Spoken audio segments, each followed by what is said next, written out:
Today's episode of DawgNation Daily is brought to you by Meriwether.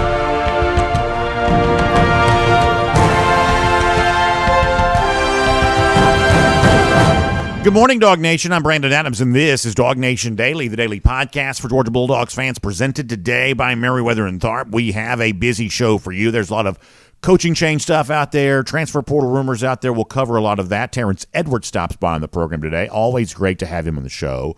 We're going to get into, at least briefly, this rumor that's out there about the status of the Orange Bowl. I'm going to tell you why I think that's a lot of what's being said here has been overblown, although admittedly there is, I believe, a little bit of a weird vibe around the game. We'll get to that here over the course of our time together, too. Plus, in the midst of that topic, Kirby Smart said something I think pretty interesting the other day, that if you're a Georgia fan, ought to inform your opinion on certain things moving forward if you want the best for Georgia. We'll give you that in the midst of all of this. But to begin, how about a hot take on the schedule release from yesterday and a little bit of a conspiracy theory that I feel like I've got to give some credence to in terms of what may have gone down here as Georgia is finding out when it's going to be playing its 2024 SEC opponents. That coming out yesterday, the Atlanta Journal-Constitution publishing that. We, of course, reacting to it there at DawgNation. I want to begin with that here, plus another small nugget from the schedule that I hope you don't lose sight of, because it's another one of those things, I just think that it'll get you in a little bit of a salty mood, but we'll talk about that here coming up in just a moment. So glad to have you with us for it. It is DawgNation Daily, the daily podcast for Georgia Bulldogs fans, presented by Meriwether and Tharp, and it begins right now. Today's episode of DawgNation Daily is brought to you by Meriwether and Tharp, your source for Georgia divorce. Find them online at theatlantadivorceteam.com. Presented by DawgNation.com. This is DawgNation Daily, the daily podcast for Georgia Bulldogs fans. Here's your host, Brandon Adams. I am probably still in a little bit of a salty mood coming out the SEC championship on Saturday, Georgia's exclusion from the college football playoff on Sunday. That means with some of the topics that kind of come up on the show here right now, I don't know that I am necessarily going to assume positive intent on the part of the people that we're talking about. I think I'm going to be a little bit skeptical about some actions from some people, just because I think in this current landscape of college football, that just seems to be the in vogue point of view to express. What is it that Ronald Reagan once famously said? Trust but verify. I guess there's some of that with me here, where obviously everybody who's kind of in charge of this sport is probably just sort of doing the best they can, but at the same time examining their actions and examining the potential motive for their actions. At this point in time, I think that's probably worth doing, just given how little trust seems to exist around the college football landscape here right now. So it is with that in mind that we look at the 2024 schedule that was released yesterday. The Atlanta Journal-Constitution had this. We knew it was coming at some point in time in December. It did get leaked out there yesterday. Most of this was kind of as could have been expected. Chris Lowe had already had some reporting on this, and you kind of start piecing the rest of the games in there, and you're sort of left with what those dates would likely to be. But there are a couple of things that sort of jump out to me pretty much right away when you look at this 2024 schedule. So I want to give this to you here right now. We'll put it on the screen. I'll read the dates to you if you've missed it, but then we'll react to a little bit of this. It's Clemson to begin the season, August 31st. That's at Mercedes-Benz Stadium. It's Tennessee Tech the next week after that. First SEC game, of course, in Lexington against Kentucky. That's weird because it's Brock Vandagriff, we would presume, as the Kentucky starting quarterback. Also crazy early in the season to be going to Lexington compared to what typically happens. Because of the late date of Thanksgiving next year, you have longer stretch of Saturdays than normal. This is one of those weird years in which there's 2 off weeks, so Georgia is off before traveling to Alabama on September 28th. Then it's Auburn on October 5th, Mississippi State on October 12th. Texas, as had been reported, will be the date for Georgia in Austin on October 19th. Then you're off playing Florida the following week, November 2nd in Jacksonville. And then the final month of the season concludes with Ole Miss in Oxford, Tennessee in Athens, November 16th. And then it's UMass, Georgia Tech, 2 non-conference games to close it all out. Now, let me give you one thing for free, and then I want to jump into what I really want to talk about here for a moment. When you look at this schedule, please don't lose sight of this, that Georgia plays at Alabama on September 28th. And then they host Auburn on October 5th. Now, let me tell you why I think this is interesting.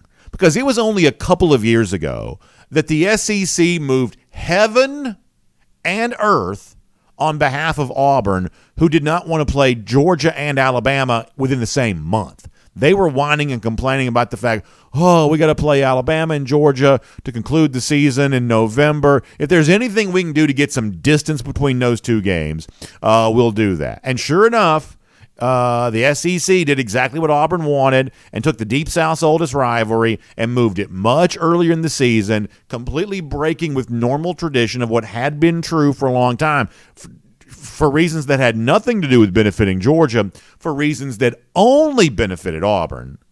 But they did it anyway because that's what Auburn had wanted. They were just so, oh my gosh, it's just so overwhelmingly difficult to have to play Georgia and Alabama in the same month. We need some distance there. So isn't the irony somewhat weird, or at least certainly very noticeable, that the very first time the SEC debuts, at least a version of what is a new scheduling format, kind of a one-off year for 2024, but nonetheless, the very first time the SEC debuts this brand new schedule, what do? After acquiescing to Auburn to say, okay, you guys can't play Georgia and Alabama even in the same month, so therefore we'll put several weeks worth of distance between these two games for you. The SEC then gives Georgia a schedule that includes Alabama and Auburn in back-to-back weeks. Back-to-back weeks. Now, you say, well, Auburn's not that good. You got to play somebody. Maybe it doesn't matter. And it probably doesn't matter all that much, but it's the kind of thing that should not go unnoticed. At one point in time, the entire league twisted itself into a pretzel and undid all kinds of, history and tradition because Auburn needed a little bit of space between its game with Alabama and Georgia. And now for the 2024 schedule, we'll just slap Alabama and Auburn for Georgia in back-to-back weeks. No big deal. And the truth is, it's not even the most noticeable part of the schedule, but it's the kind of thing that we didn't want to quite go unnoticed. We're going to be looking at everything very closely here moving forward. And so that's one of those things you can't help but miss. But that's it.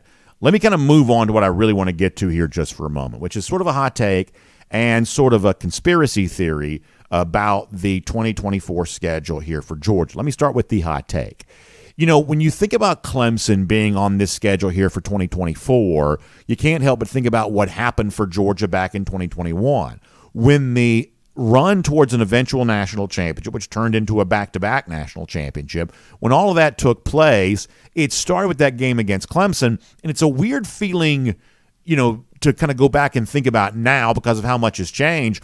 But really, Georgia went into that game with Clemson with more to prove. Clemson had been in every playoff, since 2015. They'd won 2 national championships.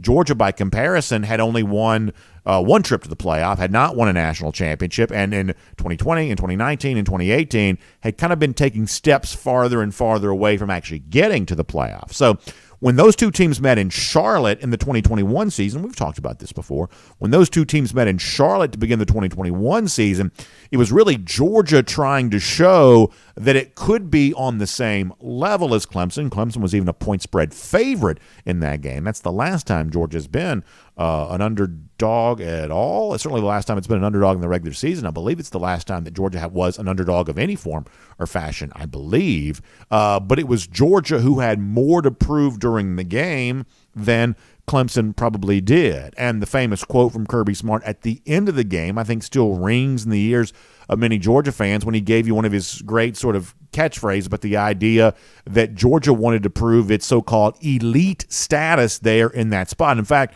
as a way of kind of setting us up for what I want to talk about here for a moment, let's go back and hear Kirby Smart on the ESPN broadcast after Georgia beat Clemson in 2021 to begin the season. This is what Kirby Smart said.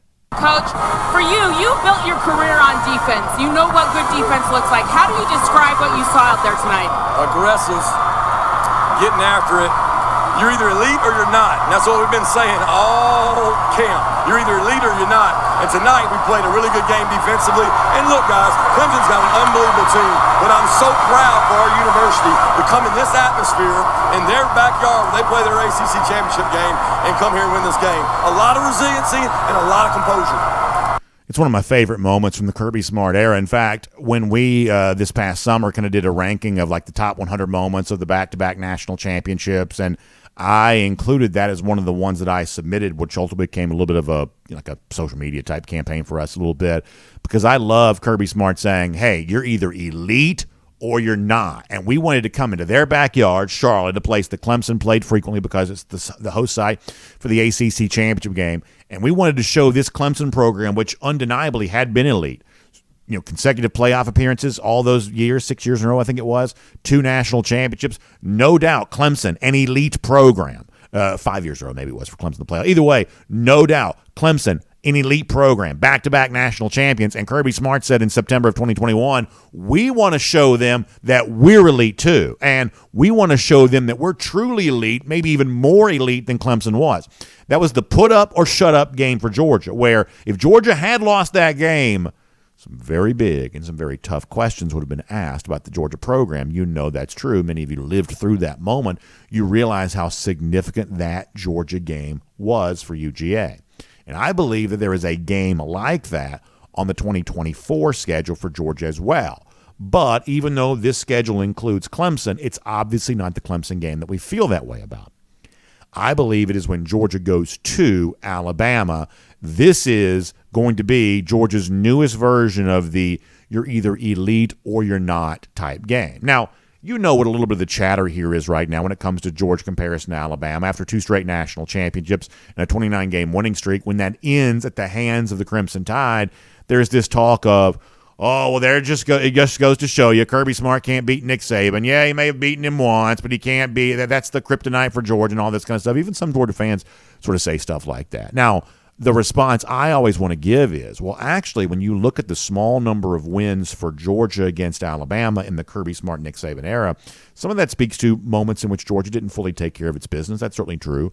But a lot of that also kind of speaks as well to the idea that Georgia and Alabama haven't always gotten to play maybe as frequently as they could have in a way that would have benefited Georgia. For instance, Alabama wasn't good enough to play Georgia in 2022. They didn't qualify to play that game, either in the SEC Championship or the College Football Playoff. That would have been a chance for Kirby Smart to earn another win against Nick Saban, possibly. But when those games took place, Nick Saban was nowhere to be found. The Alabama Crimson Tide was nowhere to be found. Important to kind of keep that in mind. Same thing in 2017. Obviously, these two teams battled hard fought in the national championship, but Georgia also won the SEC that year. With a team that was certainly good enough to beat Alabama. And if Alabama had been good enough to qualify for the SEC championship that year, maybe Georgia could have won that game. See, it seems like there's a nasty habit on the part of Alabama when Georgia is perhaps good enough to win. Alabama somehow not quite good enough to qualify for the SEC championship, where that perhaps could have taken place. Something to keep in mind here. We don't really view Alabama as some sort of kryptonite about Georgia. We just sort of view that as a game that Georgia needs to win, whether it be the SEC championship this past Saturday or the regular season matchup coming up in 2024. And I'm right about this, right? The only previous, this is kind of a weird thing, the only previous regular season matchup for Georgia and Alabama during the Kirby Smart era was the pandemic year of 2020. I believe I'm right about that. It's really a rare occurrence for these two teams to play in the regular season. But for Georgia, this is a date that ought to already be circled. This is, to use Kirby Smart's own words, and you're either elite or you're not type of deal here. Because if Georgia can go on the road and beat Alabama in the 2024 season, then it kind of shows that everything that Georgia has had in 2021 and 2022 is possibly restored for the 2024 campaign. But if Alabama beats Georgia again, then the idea that you can push back on the Crimson Tide, not really Georgia's kryptonite or anything like that, that kind of stuff does become a little bit harder to push back against, admittedly, if Alabama earns another win against Georgia. Now, at the moment here, we don't know what the overall roster's going to look like for either of these two teams. There's a lot that's going to happen between now and late September next year when these two teams play. But this will be an you're either elite or you're not type showdown for UGA. That is on the way. So a little bit of a hot take for you there on that. And how about a little bit of a conspiracy theory?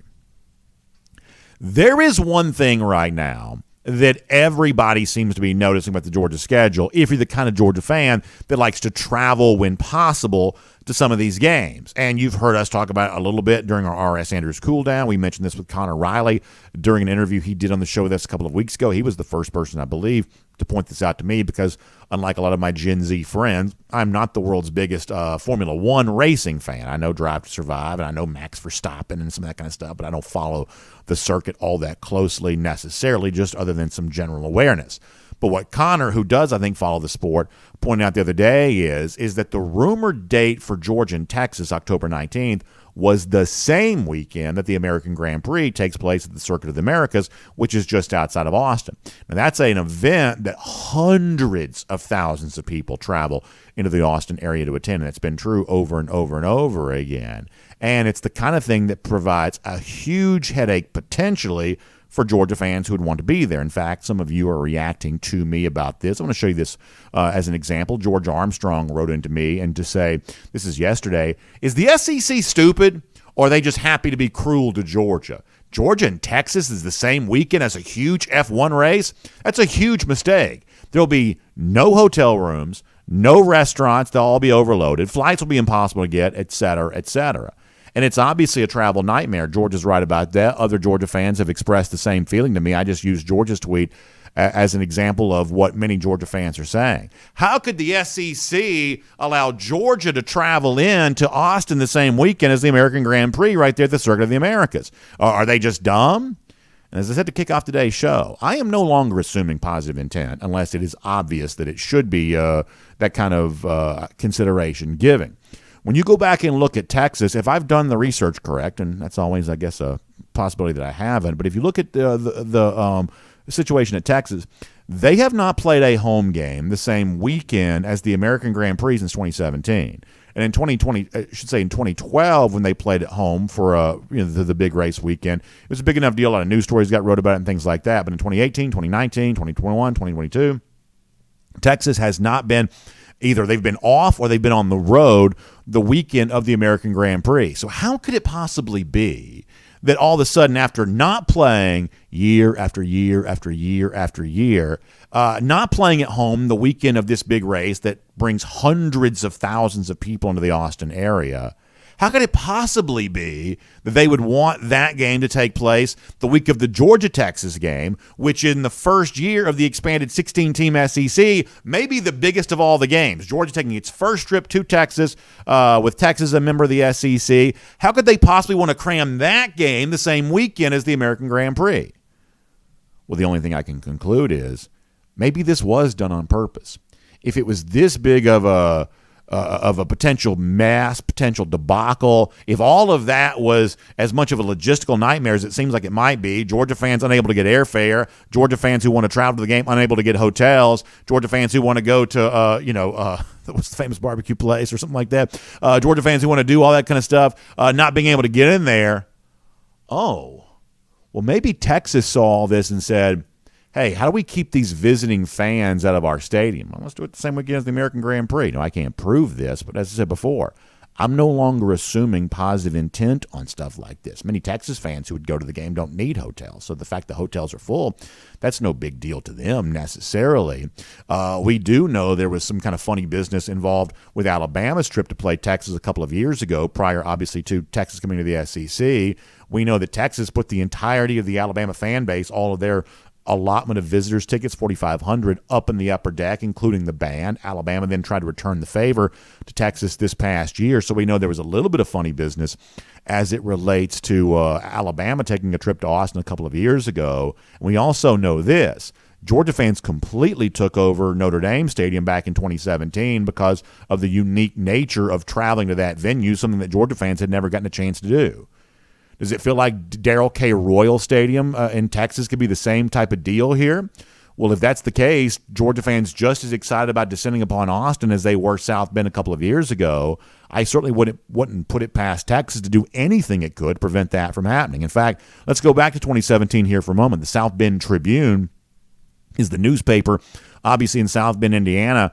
And on September 14th, 2017, they published a long series of letters that had been written into the South Bend Tribune about how embarrassed Notre Dame fans were about having their entire stadium taken over. The headline was "Letters, Embarrassed and Appalled by All That Georgia Read." And you go on to see letter after letter after letter of Notre Dame fans calling out their own people for selling all those tickets to Georgia fans. And if Notre Dame fans were capable of doing that in 2017 and creating embarrassment for the program, is it possible that Texas would want to avoid that same kind of embarrassment in its first year in the SEC? And is it possible that the best way to play defense on that is to intentionally ask to have the Georgia game placed the exact same week as a time in which getting hotels and travel into Austin is going to be incredibly difficult because of the hundreds of thousands of fans who are on hand for the Formula One race? We are certainly not going to assume positive intent on this. When it seems like something could be a little bit weird, we're going to ask some big questions about that, and I think questions ought to be asked about that there as well. Now, here's what I also know. Georgia fans will still find their way in. Georgia fans will still travel. They'll just stay farther out or spend more money or whatever. Georgia fans won't be denied on this. But don't put it past Texas in its first year in the SEC to try to do what it could to attempt to deny them there. And if you're a UGA fan who's already a little salty about everything that's gone on this week, being a little salty about this, I think you're well within your rights to feel that way. My name's Brandon Adams, and this is DawgNation Daily, the daily podcast for Georgia Bulldog. It's Franklin's Barbecue. Thank you very much. Michael Carvel, one of our producers. It's Franklin's Barbecue there in Austin that Georgia fans might not be able to get into because of all the F1 fans who are going to be there. Anyway, DawgNation Daily. We're presented by Meriwether and Tharp today. We're live on video across all video platforms, radio, Athens Sports Radio 96 The Ref, podcasts, all the various places you can get the show. We are just so happy to have you as a part of our program. When you talk about making travels to the big Georgia games, some of the folks who I know are going to be doing that, our friends Bob and Ashley Tharp, the folks there from Meriwether and Tharp. Saw Bob and Ashley there at the tailgate for us this past Saturday at the SEC Championship, and any kind of big-time event we have going on in Austin, which, hey, we still plan on doing. We won't let Max Verstappen and Lewis and Hamilton. What's Hamilton's first name? Lewis Hamilton. We're not gonna let any of those guys take this from us. We'll find our way into the Lone Star State for all of that. The point is, we'll have more announcements about that kind of stuff coming up in the near future. But I know our friends from Meriwether and Tharp want to be a part of that with us because they love to have fun with Georgia fans. They are all about that. But they also know that not everything in life is fun. Not everything in life feels the way that you want it to feel. And one of the things that can bring about some feelings that are negative and some energy that has to be confronted that's not positive, that's related to the divorce process. And honestly, you've heard me say this before. If I could do something to take this from you, I absolutely would. In fact, I would encourage you, if your marriage can be saved, you ought to try to do everything you can to do that. I truly believe that. And our friends at Meriwether and Tharp don't mind me saying that. And if you can save your marriage, you should.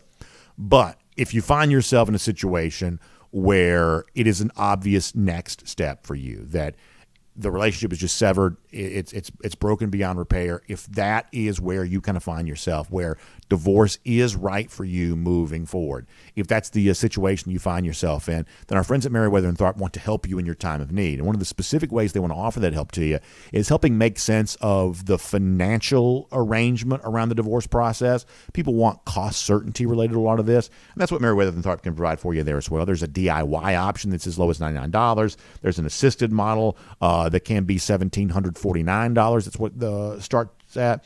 A lot of folks are talking about this model M&T right now, a level of service, which is another way to get great cost certainty and have a great level of assisted service from our friends at Meriwether and Tharp. And this can kind of come via like a monthly subscription that you just sort of pay throughout the process as the divorce process is ongoing, or kind of a flat fee if you'd prefer that there as well. There's also a more traditional level of coverage if that's what fits the specific situation of your circumstances. All of those options are available from our friends at Meriwether and Tharp. We always say they're your source for Georgia divorce, and now they've got a brand new website to reflect that.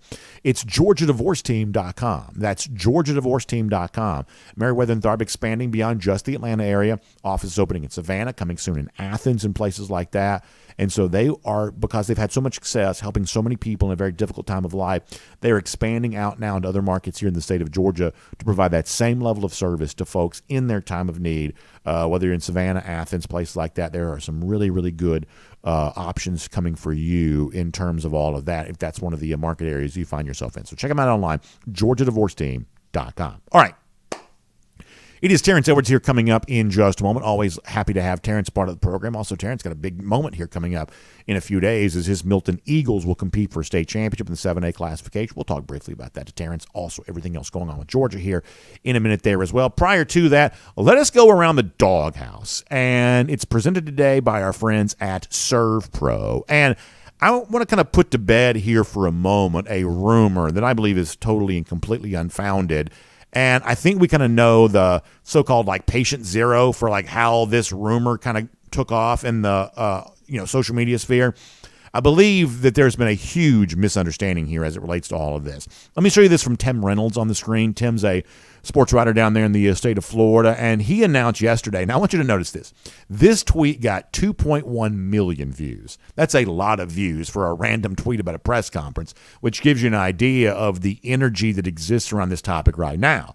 But Reynolds, who's a longtime writer down there, says the Orange Bowl has canceled its news conference with Georgia's Kirby Smart and Florida State's Mike Norvell tomorrow. Now, that's just factually accurate. The press conference really was canceled. It was supposed to take place today. Now it's not. But that kind of got the whole world sort of stirred up about what has been talked about. I think that Dave Portnoy was one of the first to bring this up, the idea that Florida State ought to boycott its bowl game. I think that Danny Cannell's done some of this there as well about, the idea of, do you even play? Do you boycott the game? So there'd been a little bit of like, sort of hot take chatter out there of, Florida State ought to boycott the game for not making the college football playoff. And then that it kind of already existed as an idea. And so when the press conference was canceled, this kind of gave people some reason to say, well, gosh, maybe they are going to boycott this game if the press conference got canceled. Here, though, is what's really going on. And you don't care about media stuff, but this is just the way that it is. These two coaches just did a teleconference thing on Sunday. We're going to play you a clip from Kirby Smart in a moment that came from that teleconference. We've already played some of that on the show here this week. So they've already talked about the Rose Bowl, if only the Rose Bowl. They've already talked about the Orange Bowl, Sunday. Now all we are here on Thursday. There's nothing new to talk about. In fact, the only thing that they could talk about if this game was discussed today is who's not playing, do you worry about motivation? So this is one of those things where Mike Norvell and Kirby Smart, who legitimately want to be recruiting high school kids or players on their own roster who might transfer or portal kids who might come in. After all, Florida State's been mentioned as a possible landing spot for like Cam Ward, things like that. These coaches are very busy right now, so they have the leverage to go to the Orange Bowl to say, do you really want us to do another press conference and shine a light on how nobody cares about this year's Orange Bowl? And the Orange Bowl folks, who for the most part can live in their ivory tower of thinking that everybody thinks the Orange Bowl is just the biggest deal in the world, well, they are forced to draw the conclusion of, no, this is probably not the most pleasant news cycle for us if it's two coaches being asked questions about opt-outs and things like that. So therefore, it just makes sense for all parties to cancel the press conference. That is what this is. This is not a precursor to a cancellation by Florida State. They'd lose millions of dollars. They're simply not going to do that. Georgia's not going to do that either. You can turn down a trip to the NIT basketball tournament. That doesn't cost you anything. But you can't turn down the Orange Bowl. There's just too much money to be made from being there. And Florida State and the poverty ACC needs every dollar it can get. So they're clearly not turning down a trip to the Orange Bowl. But there is admittedly a little bit of a weird vibe around this game. Speaking of Danny Cannell, he's one of the people out there that continues to sort of fan the flame because he is sort of a anti-SEC guy, but also a former Seminole. He's one of those guys that continues to sort of fan the flame about the anger that Florida State ought to feel about the exclusion from the college football playoff. I want to show you this. There's a website called Awful Announcing. They put out a headline yesterday of, will ESPN ever be able to shake the claim of SEC bias? And Danny Cannell responds to that on Twitter by saying, you can't shake what is real. In other words, Danny Cannell says the only reason Alabama made the playoff over Florida State is because of an SEC bias on the part of ESPN. And some of this sort of centering around some anger that Florida State fans have had with Kirk Herbstreit. There was also this weird thing where Joe Tessitore was down at like a Florida State, or I should say a Tallahassee touchdown club meeting this week, and he just got grilled by all those Seminoles fans down there on that. So there's a little bit of anger right now between Florida State and ESPN here right now. Danny Cannell is obviously sort of fanning the flames there on all of that. But this is where I come in to say, hold on, SEC bias? If there's an SEC bias in place, then wouldn't Georgia, who's won 29 of its last 30 games, wouldn't Georgia have gotten more consideration for the college football playoff? You know, the idea that Alabama made it because of an SEC bias, where was that SEC bias in favor of Georgia, who obviously would be a huge favorite over Texas and Washington, all these other teams that got in, that beat Michigan, 40-something to whatever, just 2 years ago in the Orange Bowl, coincidentally enough. Where's that consideration for Georgia if there's a so-called SEC bias? So I don't want to hear any of that from Danny Cannell or anybody else, but the idea that there's a bias in favor of the SEC because the SEC team that's won the last 2 national champions apparently didn't get much of a hearing about whether or not it makes the college football playoff. But this is where some words from Kirby Smart I think are pretty interesting. I'm going to play you this clip that we're going to bring on Terrence Edwards, and we'll keep the conversation going. I'm a little late getting to Terrence today. But here's something that Kirby Smart brought up on Sunday, and this is the thing you should not miss, whether it's the gripe about Florida State not getting in or the gripe about Georgia not even really getting considered. In a 4-team playoff, there's always going to be some power from some decision makers to keep a team like Georgia out. And so when you listen closely to the words of Kirby Smart, I think your takeaway moving forward here is that Georgia is always going to benefit from as big as you can make the playoff. Maybe Florida State would have benefited from that there as well. That moving forward, you want a better playoff. A better playoff is perhaps a bigger playoff. I'm going to take this clip, I'm going to break it in half here, play one, play the other.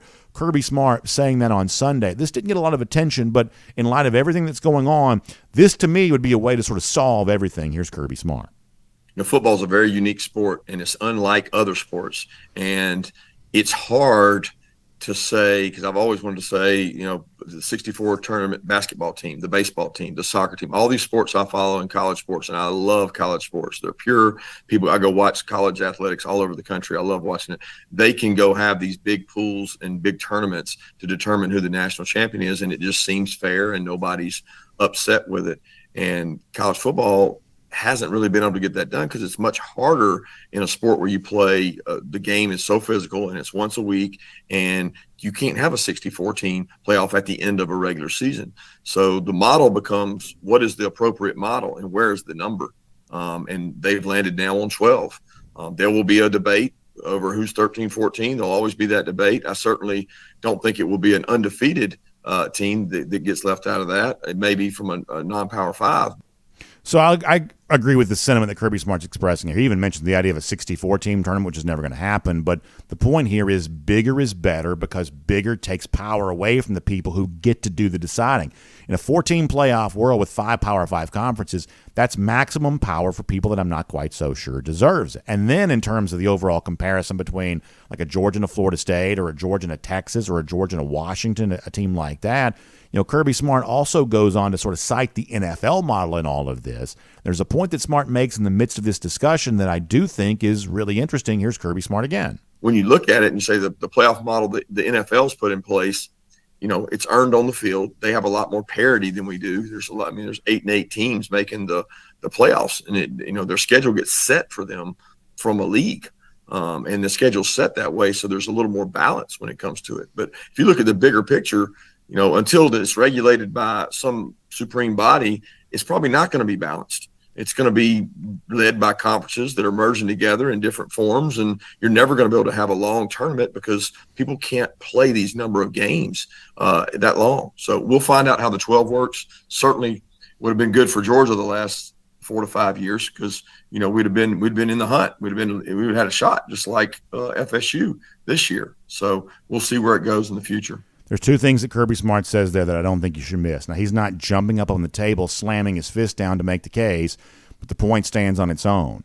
In terms of the idea that Florida State thinks it was robbed by some sort of SEC bias because they had 0 losses, Kirby Smart says, this isn't the NFL. We're not all playing the same schedule here. So don't tell me about your losses. Tell me about your wins. And obviously in a deficient ACC, those are not going to be very impressive wins. And the other thing here is a lot of Georgia fans have a lot of different opinions about what they like and don't like with the college football playoff. But what Kirby Smart says there is if you want the best for Georgia, it's a bigger playoff that serves you well. Because when Georgia gets a chance to play teams from outside the SEC, whether it's Michigan in 2021, Oregon to begin last season, Clemson to begin the year 2 years ago, TCU in a national championship, that typically goes pretty well for UGA. So the bigger it is, the less power the committee has to take it away from Georgia. the better that will be for Georgia in the long run. And that is Around the Doghouse, presented today by Serve Pro.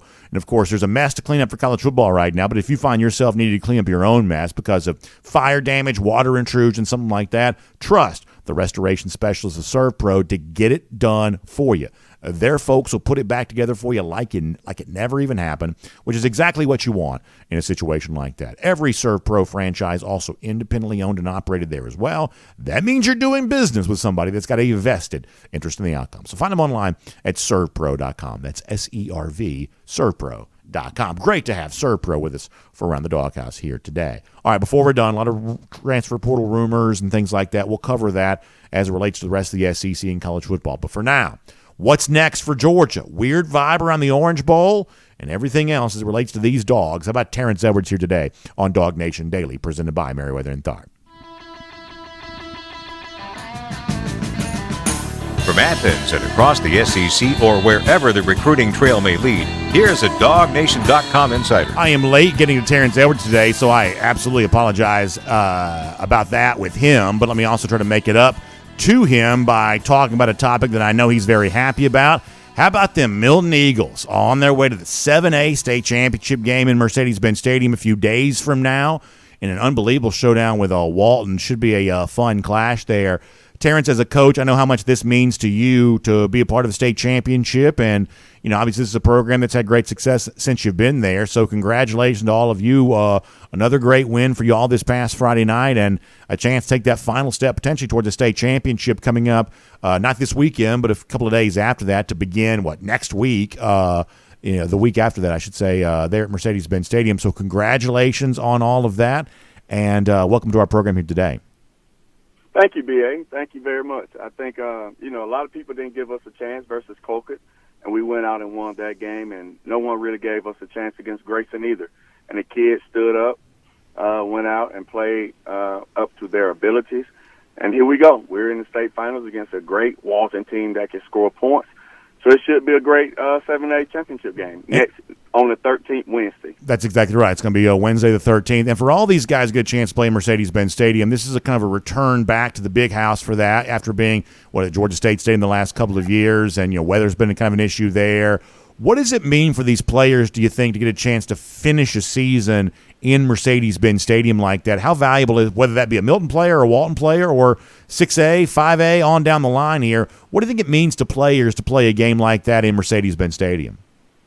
Well, I'm gonna take you back, when I was a player, and that was kind of the goal when I was a player, get to the Dome. That was for us, get to the Dome. And back then we played the semifinals in the Dome and played the state championship game on the home field.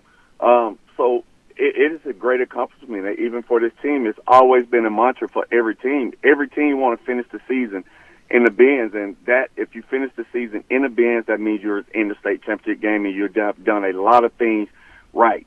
So it's a big accomplishment. Last year we made it to the semifinals. We got beat by Mill Creek, who, deserving it so, was the best team in 7A last year. So this team understands how important it is to just finish the drill, and that's one of the mantras that I'm always gonna stick with. And they got an opportunity to finish the drill that we didn't finish last year. I certainly love that. I want to get to what did not go well for Georgia in the SEC championship here in a moment. Before that, talking a little bit about what seems like a little bit of a weird vibe around the Orange Bowl. There's even been some chatter around Florida State fans of should our team even play in this game because of how upset they are about not making the college football playoff. And obviously, we've seen Georgia, unfortunately, in this spot a few years ago where you're likely to have opt-outs. You're likely to have some players trying to figure out truly what their level of motivation is. What do you make around the vibe around this game where, frankly, both teams, I think, had a argument to make the college football playoff? Florida State's case seems to be getting more credence right now, but Georgia had a very deserving, part in that discussion too. What do you make around the vibe around the Orange Bowl right now? Well, I'm just saying my perspective as a player. I really feel bad for Florida State. You're asked to go out and win every game, and that's what those players and coaches did. And my only issue with them not being out of the playoffs or being out of the playoffs the week before, you rank them fourth. They win and get dropped. And, yes, I think Alabama and Texas are a better team, but they did exactly what you asked them to do in a Power 5 conference. if you didn't think they was one of the best teams, you should not have ranked them for the previous week. Should have knocked them out, and I don't think it would have been such a big deal. But I feel bad for them. But the vibe around is, this is college football now. If you're not in a playoff, you're going to have teams and players opt out. I think, and I tweeted this the other day about Brock, and I 100% think Brock shouldn't play. He's been injured this year. I don't think Ladd should play. I don't think Amaris Mims should play. Those guys have been injured all year. And they have the opportunity of a lifetime to fulfill a lifelong dream of getting drafted. So they have to go and put their best foot forward. But like Kendall Milton, I respect him.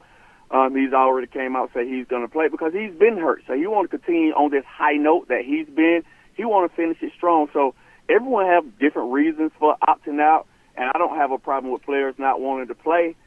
This gives us opportunity to see some younger guys who's going to be on the team next year and go be contributors. We get opportunity to see them play and them get the reps going into spring. No, I think that's a really good point that, college football is such a resilient sport that no matter how much weirdness creeps in, the game just seems to survive and thrive. And what you just said is true. Obviously, I would love to watch the Georgia players that Georgia fans have been cheering for all season long.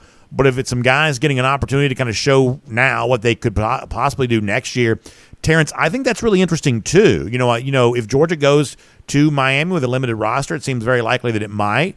That can still be a pretty compelling football game if these are guys that you think could be big parts of your building block for the 2024 season. Honestly, sign me up to watch that just as much as anything. Yes, I think it's kind of like we always look at it like this, BA. We always talk about the spring game is playing against each other. This is a kind of bona fide spring game when you get opportunity to play against a different opponent. We get opportunity to see some young cornerback, like who's going to be the cornerback that's probably going to take Lassiter's spot because we all assume he's going to go in the NFL. A.J. Harris might be the other guy, so we get opportunity to see him play. Like the young linebacker, we've seen C.J. Allen play. We've seen Wilson play. Like there are some guys in the secondary that we want to see play. Javon Bullard is probably leaving to go into the NFL. Like we can get to see the future of our team next year and see how it's going to shape up in this bowl game. And I think that's the way we should approach it. I think that's exactly right. If we take Georgia out of this for a moment, do you think that Florida State had a better argument for the playoff than Alabama did, or did you think the committee got it right? I think two things could be true. I think that Alabama and Texas, I think they're better teams than Florida State. But Florida State earned, I've been saying this all week, Florida State earned the right to go get blown out if that's what would happen. You went out and the kids did exactly everything that they needed to do. No matter how the win looked, they won the game, and it's all about winning. And again, if the committee didn't think Florida State was good enough to compete for a national championship, they wasn't good enough the week before with a backup quarterback. Even though it's a third-string quarterback, the backup quarterback who they ranked fourth will play in the college football playoff. So I just think if they didn't think Florida State was good enough the week before, they shouldn't have ranked them number 4 and should have just moved them down the week before. And with Texas and Alabama, with Alabama beating us, I knew we was going to be out because they couldn't put us in and not put Alabama in, and they couldn't put Alabama in without putting Texas in because Texas beat them head-to-head. So it was just a lot, but just for the game perspective, I think it was two plays that kind of killed us the whole game. It's the missed field goal and the fumble. Yeah. It was a good football game in my opinion. We didn't play our best.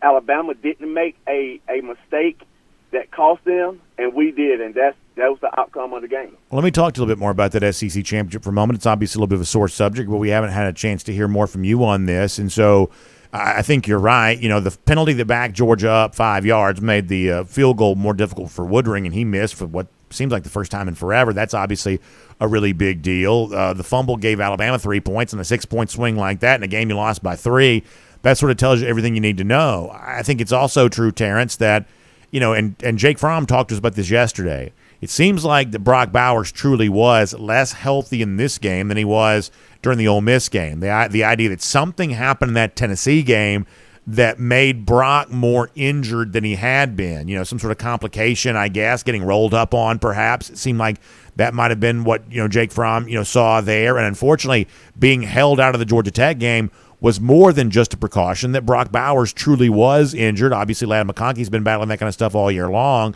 And, not to make excuses because that's what other teams do, but, it certainly seems like Georgia was less than its full firepower offensively, with Bowers clearly less than 100% and McConkey, who's just been battling various things all year long.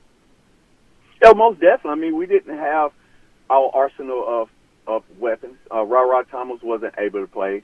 Ladd is 75% maybe. Brock was definitely not the Brock that we know. Amaris Mims, for whatever reason, only played a few snaps in the game. So offensively, we were definitely handicapped in the weapons that we can put out there, even though the weapons we did put out there is pretty good. But Brock didn't appear to be as explosive as he normally is. So I would agree with Jake that there's something more than that was led on to be, that maybe he was hurt a little bit more in the game, and definitely why he didn't play in the Georgia Tech game. So, but we're not going to make excuses. Everybody wanted to discredit our championships because of Marvin Harrison got hurt and the Alabama receivers got hurt. So we're not going to go and do the exact same thing that others have done to us. I'm going to congratulate Alabama. They won 27-24. So go represent the conference like you should. But we didn't. We still had an opportunity to win that game, and we fell short. So in the time we have left, I want to talk about a little bit about what comes next for Georgia and the rest of college football. We're obviously in the opening of the transfer portal, and it is crazy, Terrence. I know you follow the news like I do. It's like every 5 seconds there's some big name. Sometimes it's a Georgia player, but in a lot of cases just other players around the SEC in college football, and there's rumors of transfers, there's confirmation of transfers. It's just sort of all over the place right now. I know you work with a lot of college players. One of the guys, like, say, Justin Robinson, who was on the Georgia roster a couple of years ago, transferring to Mississippi State, thinking that's a better option for him. Talk to me about this from the player perspective here for a moment, how they go through the process of figuring out, okay, is my path to playing time with my current team? Do I have a better chance of getting that somewhere else? Maybe in other instances, does the team, are they trying to push me out so they can bring in a transfer? I mean, it just seems like players these days have a lot they have to consider with all of this. As someone who, plays a close role in the lives of a lot of these players, what's that process like? I can tell you this, that a lot of fans probably don't know or probably have not even thought about. A lot of the transfers is because the player wants a better situation, but there are times that players are asked and told that it's probably in their best interest to transfer. So everything that you see and read is not necessarily true. Every player does not jump into the portal to try to access NIL money. Some were told, it's probably best for you to look for a different situation. So each opportunity is different. I've been, fortunate enough to train a lot of kids, and now kids that now is in the portal, and just talking through them. It's a lot to do with just playing time. Most of it is playing time, trying to find a better situation where they could get more playing time, and 99% of the time it's about a better opportunity, what they think or perceive to be a better opportunity elsewhere. It's a difficult situation for everyone because we see so many kids jump into the portal. I'm just telling you, I've always said this. I just think there's got to be some rules and structure to the portal. I don't care for kids coming in for 1 year, not even being here for a full year, and jumping to the portal before the season is over with. Like, there's got to be some type of, like, you haven't even went through anything yet. As a true freshman, you're not playing. Like, that adversity is going to strike in life, and you just can't up and run. So, like Brock Vandegrift, I appreciate him so much because he did stick it out. He tried to earn playing time. He graduated from University of Georgia. Now it's time for him to go seek opportunity to go play. That's what, in my opinion, that's what the portal was intended for guys like Brock Vandegrift. I think that's certainly a fair point. Speaking of that, let me kind of finish with a couple of names here. So a lot of Georgia fans want to connect the dots that the Vandegrift decision to leave and go to Kentucky should be further confirmation that maybe Carson Beck is going to come back in 2024 and be an established starter to begin the season for UGA, obviously coming off what has been a very, very successful season here in 2023. Does the Vandegrift news make you assume that Beck is probably coming back? I would assume. I even before Brock decided to transfer, I didn't think Carson would jump into the draft. I really think with another year, him and Shedeur Sanders should probably be the top two quarterbacks next year, and I'd rather try to compete for a top 10 spot than probably, a late first round to a second round pick. There's just more money. So I never assumed that he would leave. I thought he would come back, being that Georgia, he's waited this long to be the starter. One more year won't hurt. Plus now you get opportunity to, earn money. And BA, that's why you see a lot of quarterbacks that are not surefire first round picks jump into the portal. And I was just having a conversation the other day about the quarterbacks. If you're not a surefire first round pick and you're a late round pick, why not stay in college and go earn more money in college than you will in the NFL? Yeah. So that's why you see a lot of the Oklahoma quarterback staying for the 6th or 7th year, because he can earn more money in college than he as a late round quarterback. So the dynamics have changed. Everyone don't have to flee now to the NFL to make money because they're able to make money in college. And then finally, one of the things I think that some people kind of behind the scenes are kind of wondering here a little bit, fans kind of talk about this kind of thing, is, someone like Ladd McConkey, who we assume is leaving, going on to the NFL, because the injury complications he's dealt with here this year, the fact that it really, has ended up not being the sort of season he would like to have had. Do you think that could potentially be enough to make Ladd consider coming back to Georgia for one more go at this in 2024 and showing just how good, future NFL scouts, just how, good of a year he can have when he's fully healthy, hopefully for a full season? Yeah, that's one that I'm kind of with Ladd. I'm 50-50 with. It wouldn't surprise me either way if he decided to come back and play a full season healthy, or just try his luck in the NFL and just take his chances. He will get drafted. I think a healthy Ladd is a second-round pick because he's that dynamic. A hurt Ladd may hurt his draft status because he didn't stay healthy this year, and he's going to go through a lot of medical throughout this NFL process. So either way he chooses won't surprise me. So Terrence will certainly be watching that very closely. We always appreciate your time, Terrence. Obviously, you have great insight on what's happening with UGA. You understand this now as a coach, and obviously as a terrific former player at UGA there as well. And as we said, the Empire, Milton Eagles, getting ready to compete for a state championship next Wednesday there at Mercedes-Benz Stadium. We wish your team very well on all of that. And, of course, as you said, that bubble work, getting ready to get going there in February. So remind people how they can get in touch with the Terrence Edwards Wide Receiver Academy. You can find me on all social media platforms at Terrence Edwards Wide Receiver Academy. Terrence, great stuff. We appreciate your time, and we'll look forward to talking to you very soon.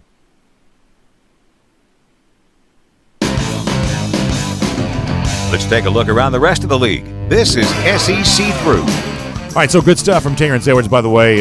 Quote from McConkey the other day about his future status there. He says, I'm not sure about what I'm going to do. I've got some eligibility left. We'll see what happens next month and go from there.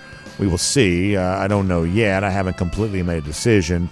I'm reading that from our friends at Dogs247 who had that story. McConkey was up for that award thing the other day, and so he spoke with the National Football Foundation folks. Mark Rick's out there in Las Vegas going to the College Football Hall of Fame, and Ladd McConkey was out there, up for his own honor, and so that's where the quote from McConkey comes there on that. So acknowledging that he does have some eligibility, and then we'll see what he decides to do with all of that. And we'll also get ready to go cruising around the SEC, courtesy of Royal Caribbean. Now, y'all get buckled up, because in a minute, we're going to go through like 1,000 coaching change rumors, transfer portal rumors, and all of our heads are going to be spinning in a couple of seconds here. So just get buckled up for all of that. But in a time of year like this, when it is so busy, when there is so much going on, you see it right here in the Christmas tree, the Royal Caribbean Christmas ornament, because Christmas time of year lets me know that we're almost here for a brand new year, and almost ready for all the fun things that Royal Caribbean has in store for 2024. Now, you've heard us talk about brand new ships along the way, like Icon of the Seas, that debuts in January. Utopia of the Seas, that debuts there at Port Canaveral in July.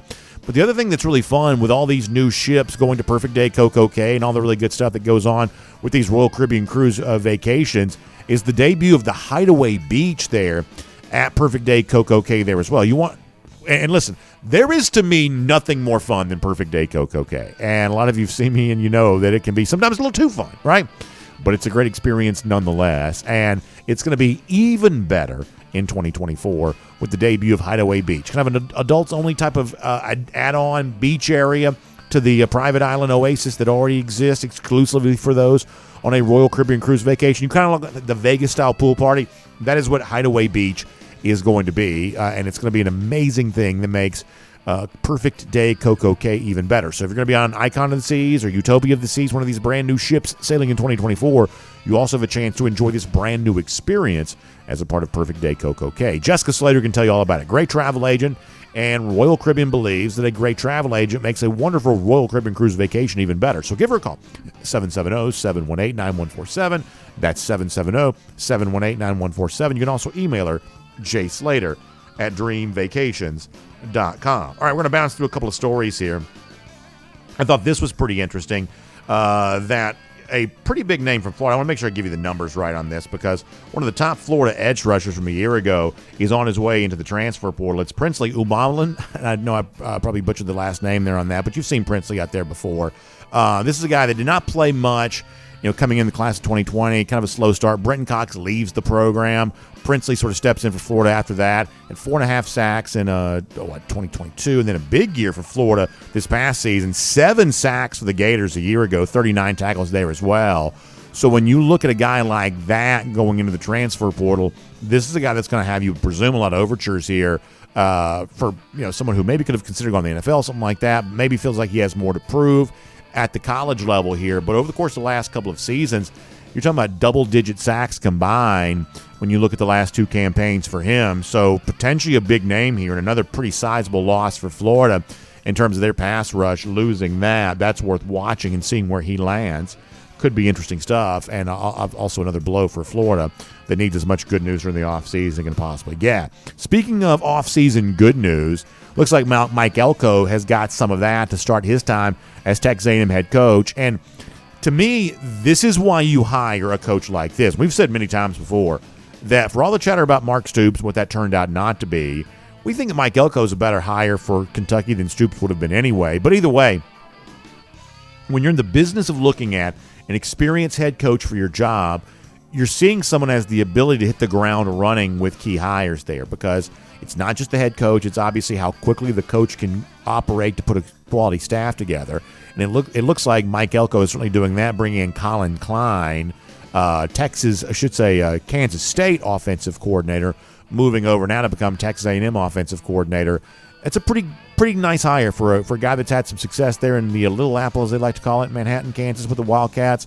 Pretty good hire, I think, for Mike Elko here. An example of, like you see a lot of coaches trying to move quick on all of these very important hires. You see some of that going on at Mississippi State too, where it looks like their new defensive coordinator for a brand new coaching staff is going to be Coleman Hutzler. That's a position coach at Alabama, moving over to take that job there in Starkville. So a couple of these SEC teams that have head coaching, fresh new hires, they are also starting to make some assistant coaching hires there. So we'll continue to make you aware of this when it all goes down. Also, we have a transfer portal confirmation for Rocket Sanders. This is the former Arkansas running back. There's some early chatter here that Sanders might end up at South Carolina, and that's also just a rumor. Who knows if that's true? Some of these transfer rumors end up not being true. But if it is true, I think it could set up something kind of interesting for South Carolina here during this offseason. A year ago, what we would say is that Shane Beamer had 2 very successful first years on the job there with the Gamecocks, but he had a pretty bad offseason last year around this time, and that set the stage for a pretty disappointing on-field season there too. They were decimated in the transfer portal. They lost all kinds of guys.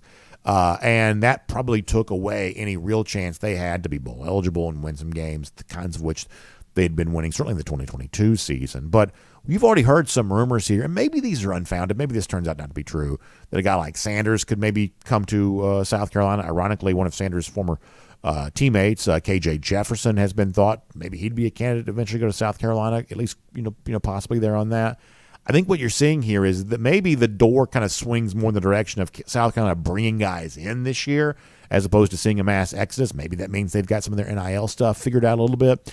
I also think it speaks to an offensive coordinator hire a year ago that kind of had us scratching our head a little bit, Dowell Loggins, who had been tight ends coach at Arkansas.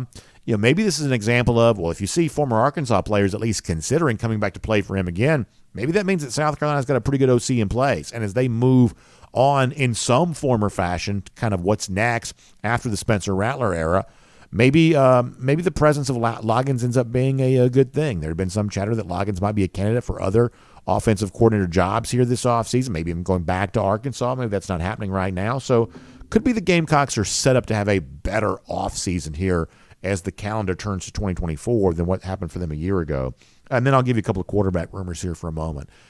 It has been largely assumed as of late that Quinn Ewers may be coming back to Texas. Some of this may be based on some of the same reasons that Carson Beck is perhaps coming back for Georgia here right now, which is that the quarterback crop for the 2024 draft is thought to maybe be deeper than it will be in 2025. So someone like Ewers sees a chance to make even more money in the 2025 draft than perhaps exists for him in 2024, and maybe make some good money from Texas NIL in the process. So maybe Ewers is coming back. At least that's the expected announcement here right now. And it stands to reason, well, if Ewers is coming back, what does that mean for the other Texas quarterbacks? Malik Murphy, who we did see playing some this year for Texas, was a potential candidate to transfer even before the season began. He chose to stay. But the real name everybody's going to be wondering about is what this means for Arch Manning. Now, I sort of suspect the Manning family, who's obviously orchestrating a lot of this for Arch at this point in his career, they're not going to be spooked too much by a guy like Ewers coming back, that if this is happening, then all of this is probably being done with the blessing on high here. And, while Manning has tried to sort of sidestep any connection between himself and NIL, the truth is we know he's probably getting, a fairly sizable amount here. And if you're paying the player, I guess you have the freedom to choose to play him or not. We saw that with Nico Imaleva at Tennessee here this year too. If anything related to his NIL rumors are true, he's making a lot of money, and yet Tennessee was content to sit him. Maybe Texas still feels content to sit Arch Manning. So clearly, if Manning wanted to leave because Ewers was coming back, he'd have all kinds of suitors. That's certainly still true. I suspect, though, that if Ewers does come back in some form or fashion, Texas orchestrates this with the Manning family fully aware of that and content to perhaps wait another year on this, with the thought that Manning can still show himself to be, everything that he wants to be as a quarterback prospect. But it's obvious these rumors are going to get here, but it is certainly far from obvious that Manning really would take the step to transfer. My assumption is that he probably won't. And then finally, we know that Kyle McCord is leaving Ohio State. He's a name in the transfer portal. There's been some talk he might go to Miami. By the way, I guess there was also some chatter that Manning might go to Miami, but I don't believe that for a second. But we know McCord is leaving Ohio State. But what's also interesting right now is that there has been some chatter that Ohio State might also be the most likely landing spot for Cam Ward. Now, Ward is not a name that means the same thing to everybody in our audience, but you should know of all of the potentially available transfers in this year's market, Ward, I believe, is thought to by far and away be the best. And he is probably an example of something that exists in this year's transfer market that did not exist a year ago.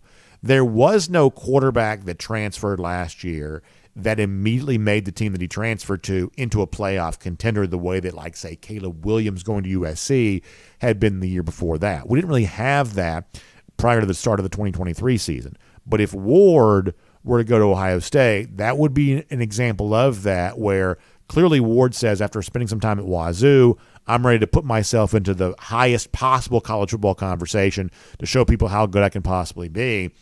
And it also shows you this, I believe, and this is the part that probably matters, that for an Ohio State program that this past year just did not quite play up to type and did not quite seem to have the same kind of name brand play at quarterback that we had been used to seeing them have.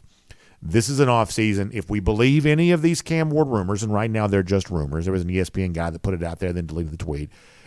If we believe these rumors, this is Ohio State saying, we want to fix the area on our roster that people expect us to be great. With Kyle McCord this past year, we weren't. We want to fix that for 2024. That could be one of the real themes of the offseason. Teams that missed out on the national championship, and unfortunately one of those teams is Georgia.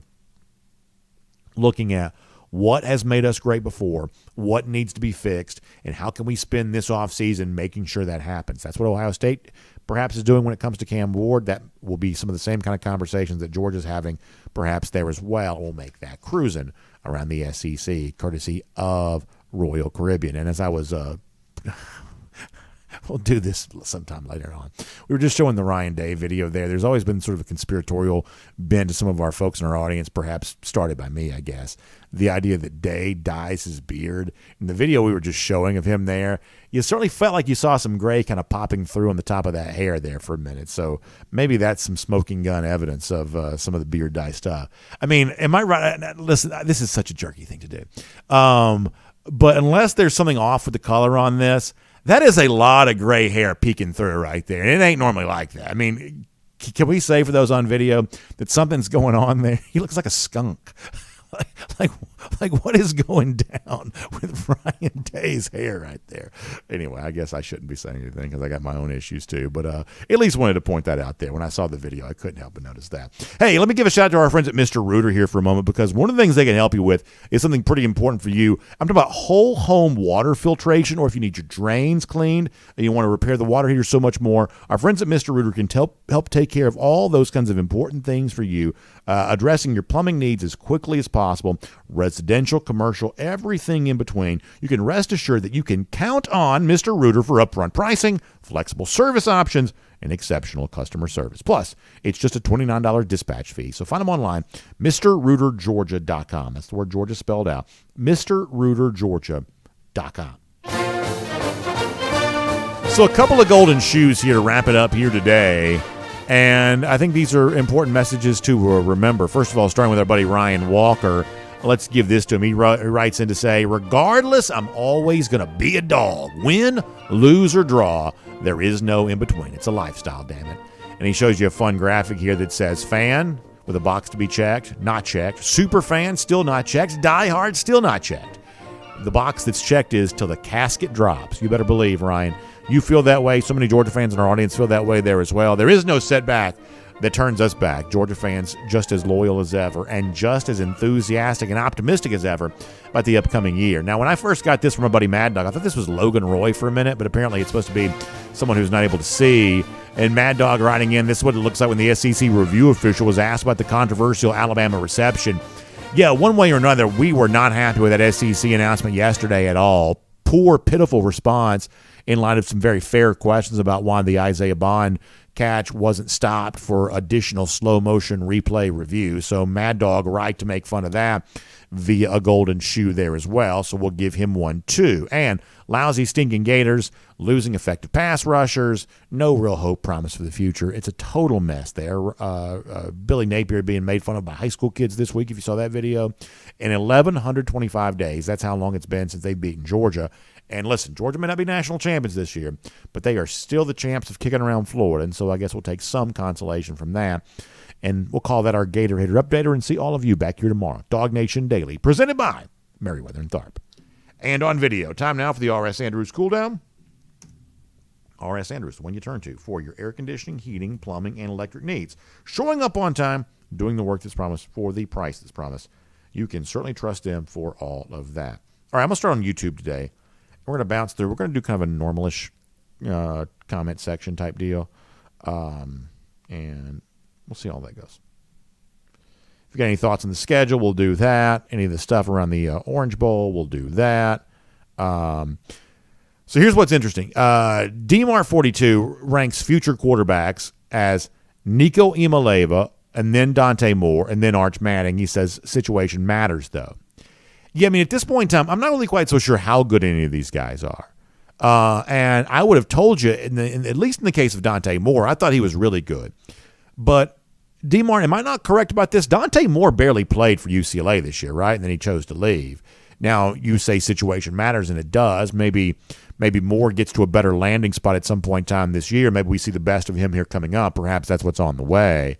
But that's an interesting ranking, because the other thing is, and we talked about this on one of our things. We've done so many shows lately.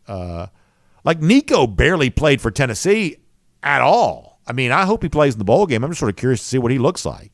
So you may be right in terms of your overall ranking, but I mean, I think there's reason to be suspicious of all these guys. And while I don't think that Arch is going to transfer from Texas, if we go 2 years and he's still not playing, I mean, there's something kind of weird about that, I guess. Perhaps that's true.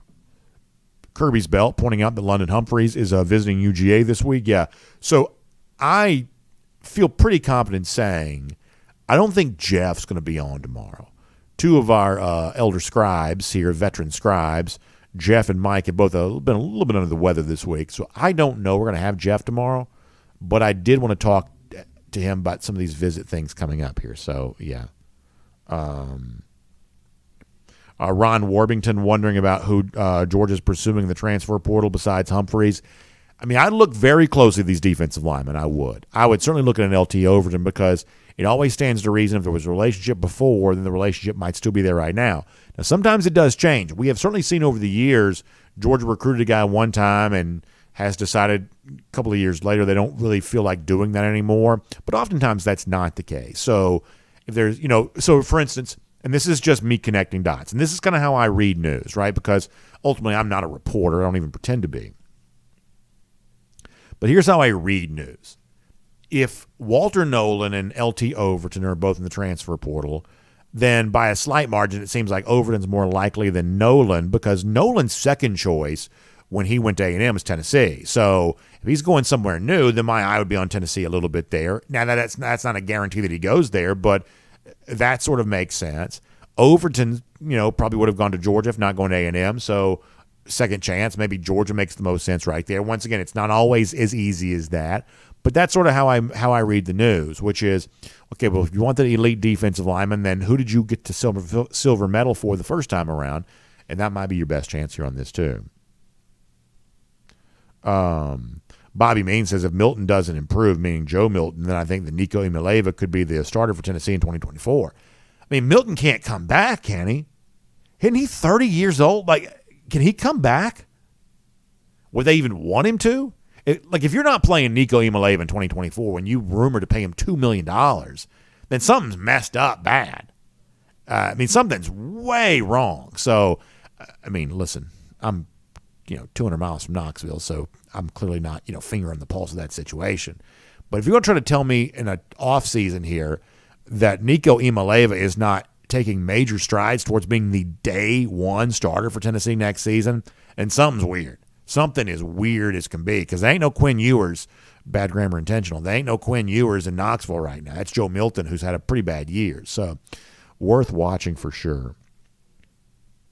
Jonathan Aaron says, thoughts on Matt Luke coaching again. Look, coaches want to coach. They just do.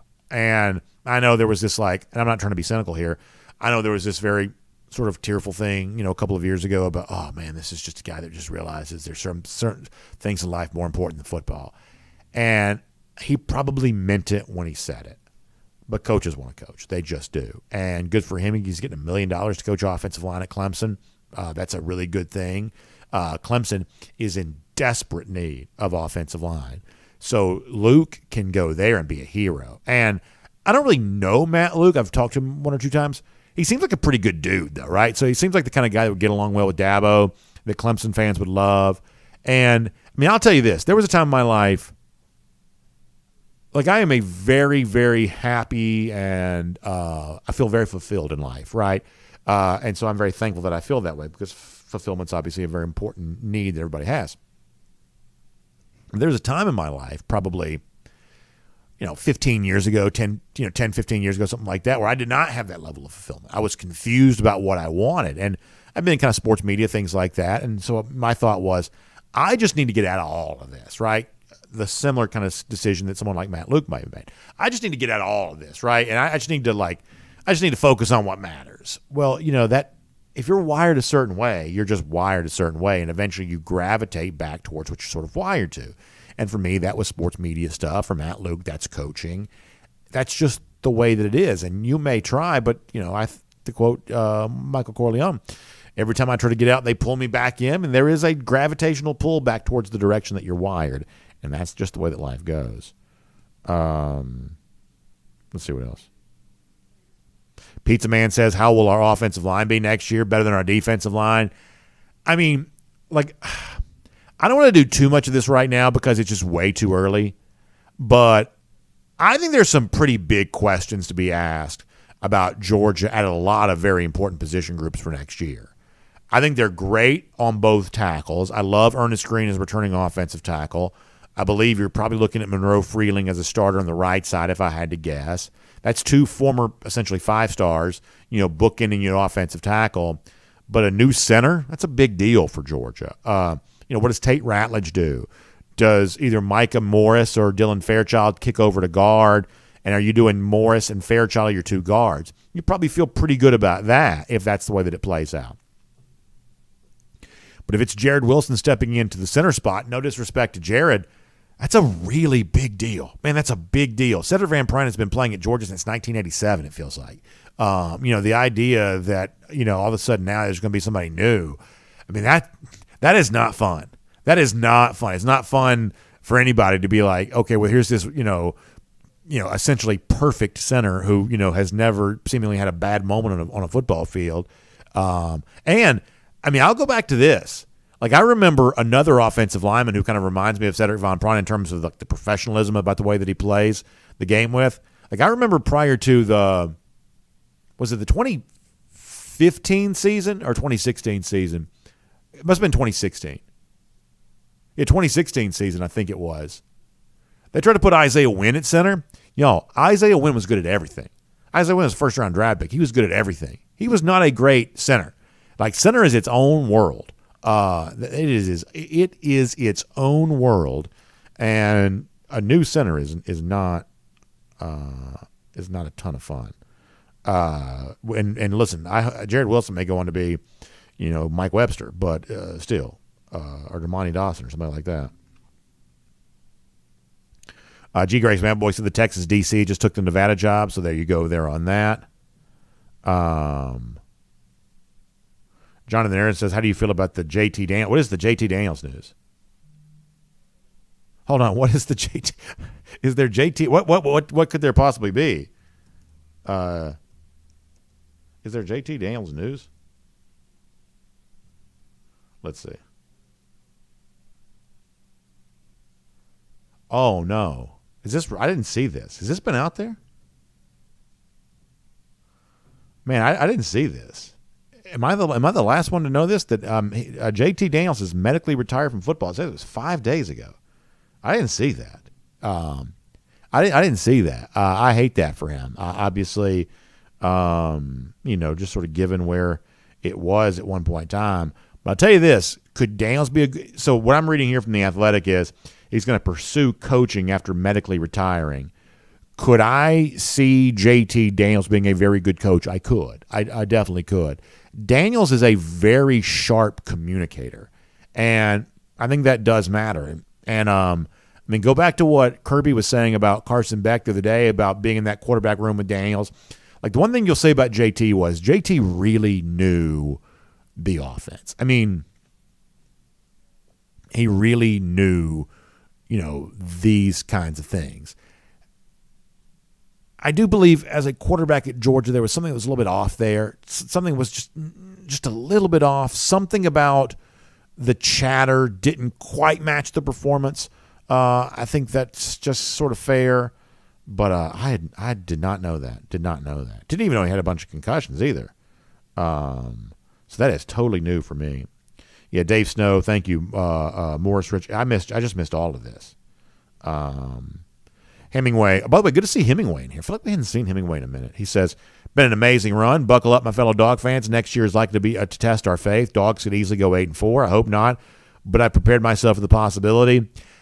So here's what I'll say about this, Hemingway. I do not believe that Georgia's going 8-4 next year. I do not. I do not.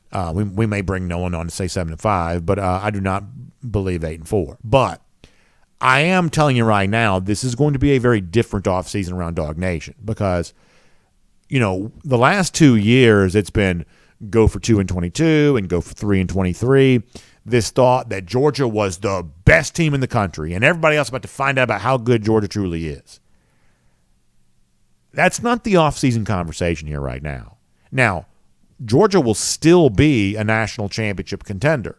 And Georgia could, if you're a contender, obviously win the national championship. It shouldn't be surprising in any year if Georgia wins the national championship. That's how Georgia starts seasons. But instead of a year like this past year where the whole world's about to see how good Georgia is, actually this offseason is more about those of us in Dog Nation. We need to find out how good Georgia is because I talked a moment ago, but the fact that Ohio State's brand has been quarterback. It's the C.J. Stroud, by the way. How good has he been for the Houston Texans? And Justin Fields before that. And you can say what you want to about guys once they got to the NFL, but long history of Ohio State quarterbacks obviously playing very well there in Columbus. Kyle McCord was not that. And I am not taking shots at him or anything like that. He just was not. Kyle McCord was nowhere near the level that C.J. Stroud had been the year prior to that. Ohio State had a big interruption of their typical brand in terms of quarterback play. Now, they also got better defensively. It's sort of hard to be good at both. So maybe there was a natural regression coming for offense anyway, but McCord was a huge step down from a quarterback standpoint. The rumors connecting them to Cam Ward and the kind of money they'd have to spend to make that happen would lead you to believe this is Ohio State saying, we want to be back being great at what people expect us to be great at. I said that a moment ago. You probably heard me. I think it probably needs to be one of those sort of off seasons for Georgia at a different position. Georgia needs to be great along the defensive line again. And I don't know what you do to get there, but Georgia needs to have the best defensive line in America next season. It just does. And when you're playing a tougher schedule, and Georgia admittedly is, that's even more important than normal. Georgia needs to have the best defensive line in America. And, if you want to turn concerns of 8-4, 9-3 into 10-2, 11-1, and an obvious spot in the college football playoff, rebuild yourself up front there and show that level of dominance at the tip of the spear of your defense the way that you have in the past. And that's a way to kind of, mitigate against all of that.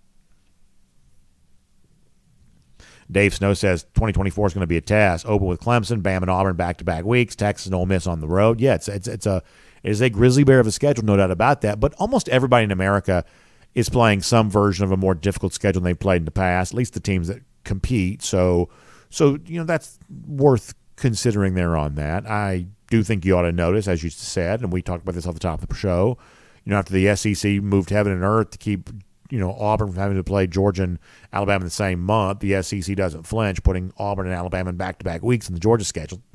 Little things like this you just notice. Can't do anything about it, but you do notice. Herb Hamilton says SEC officials in the Dogs 24 schedule. This is the quote. Or at least what he would say the quote would be. We have looked at the schedule. We have looked several times. Oh, yeah. Yeah, so Herb's basically saying the same couple second glance they took at the Isaiah Bond catch and determined nothing was wrong. He says, we've looked at the schedule several times and saw no need to further look at the schedule. That's very funny from Herb. Now, I'll also add to this, too. I'm not asking for schedule relief for Georgia from the SEC. I think it's fine for Georgia to play a tough schedule. I do. I think most of us will be happier seeing Georgia play a tougher schedule than this past year where, week to week you had no idea how good Georgia was. And, Georgia blows out Ole Miss. Oh, my gosh, this is the best team in the country. Georgia struggles with Tech, and it's like, oh, gosh, is this, a problem for the SEC championship? There was a lot of mystery and intrigue because there just weren't very good data points coming from these opponents that didn't provide much of a measuring stick for Georgia. Well, in 2024, that's not the case. Good, bad, or somewhere in between. Georgia's going to know exactly how good it is next season. It absolutely is. But most of the schedules for the best Big Ten, the best SEC teams, in most years are going to be a little tougher than they have been. Now, if you're in the SEC West, maybe to a certain extent your schedule gets a little easier, or if you're in the Big Ten East, maybe your schedule gets a little bit easier, but, adding in the Oregons and the Washingtons, that makes that league a little tougher too. Randy Hall, going back to our Ryan Day thing a moment ago, says he's a litany of characters. He's Blackbeard, he's Pepe Le Pew, he's everything else. Yeah, I'm telling you, in that one video, he looked like a skunk. That white streak going right down the middle. I get this. That, listen, these days my hair seems to be getting grayer and grayer every single day. I think some of y'all are stressing me out. That must be why that's the case. But nonetheless. Farm Dog says, look at the Texas schedule. It's brutal as well.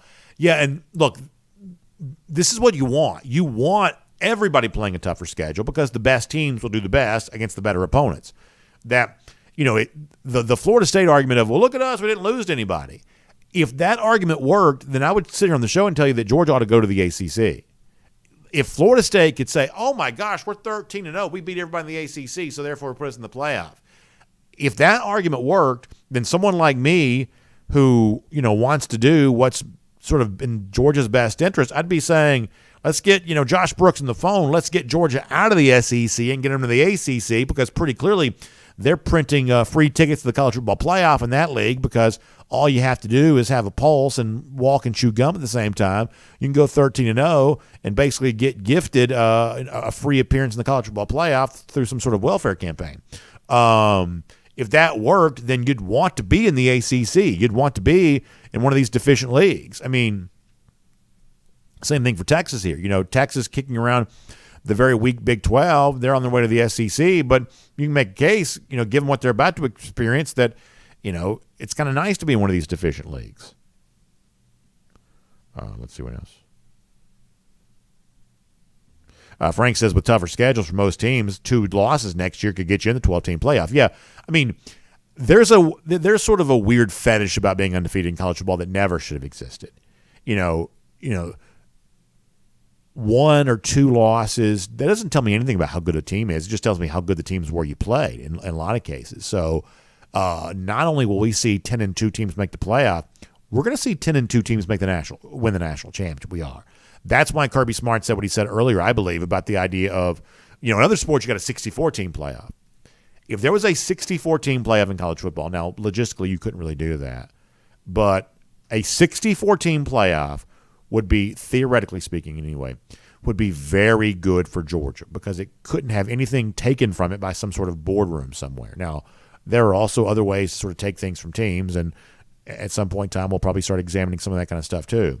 But the idea that your fate solely rests in the hands of a committee with far more power than their credentials deserve, the more you expand the playoff, the larger the number of teams, the less power this committee has. And that is always going to be a good thing, because I didn't vote for any of these people, and neither did you. Farm Dog says 3-loss teams will also make the playoffs too. There wouldn't have been a 3-loss team this year, though, right? No 3-loss team, because with LSU, what even is the rankings? LSU wouldn't have made the playoff this year, would it? Let me look at this right quick. And this is one of those things. Well, I said this before. I have no problem with clickbait, SEO stuff. But if I click the story, please just show me what I'm asking for. All right. So the 12th team was 10-2. So if the top 12 is the 12-team playoff, the 3-loss team LSU is on the outside looking in at 13. Let me get this pop-up ad out of the way. Good gracious alive. Is there a website anywhere that works other than DawgNation.com?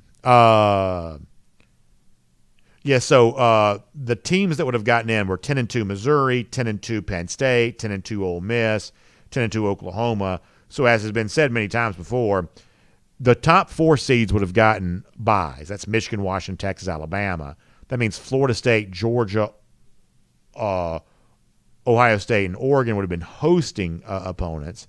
And that means that Georgia would be hosting Ole Miss. So Georgia, for the second time in a month, would be hosting Ole Miss, so they beat 100 points just prior to that. So there you go there on that. And listen, I think hosting a playoff game is something that ought to make you excited. I think that could be really fun. Let me go to Facebook for a moment. So I'm excited about the new year. I am. Anything's better than what a lot of this nonsense has been. Let's see here.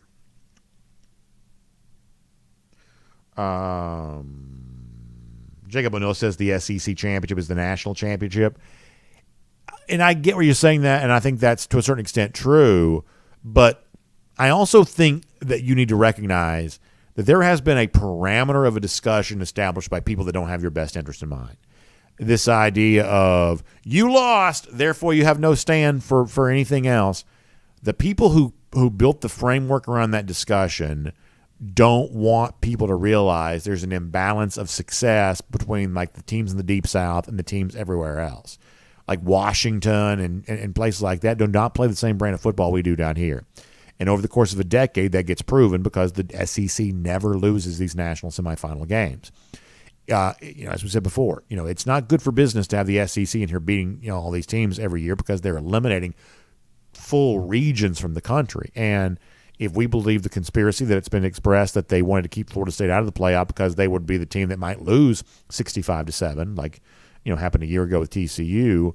If 65-7 is bad for business, then is the team that might win a game 65-7, at least theoretically, also good to exclude? We would say probably so.